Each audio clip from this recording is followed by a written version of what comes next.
Peringome CRPF കേന്ദ്രത്തിൽ 405 പേർക്ക് താമസിക്കാൻ കഴിയുന്ന പുതിയ ബാരക്ക് ഉദ്ഘാടനം ചെയ്തു. Additional director general Deepak Kumar IPS ഓൺലൈനായി ഉദ്ഘാടനം നിർവഹിച്ചു.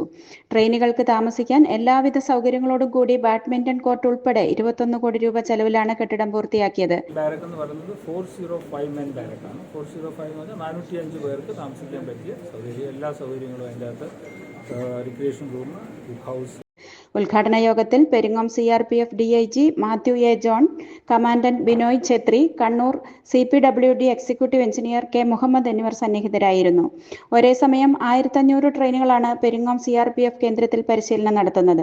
CRPF ജവാന്മാരുടെ ക്ഷേമത്തിനും കായികക്ഷമതയ്ക്കും ഉന്നമനത്തിനുമായി ക്യാമ്പ് മേധാവി മാത്യു A. ജോൺ നടത്തുന്ന ശ്രദ്ധേയമായ പ്രവർത്തനങ്ങൾ എടുത്തു പറയേണ്ടതാണ്. ഓൺലൈനായി നടന്ന ഉദ്ഘാടനത്തിന് ശേഷം ക്യാമ്പ് മേധാവി DIGP മാത്യു A. ജോണും വിശിഷ്ടാതിഥികളും ദീപം തെളിയിച്ചു. പൂജകളും നടന്നു. ഇന്ത്യയുടെ എക്കാലത്തെയും മികച്ച വോളിബോൾ താരം ജിമ്മി ജോർജിന്റെ പേരാണ് ബാരക്കിനിട്ടിരിക്കുന്നത്.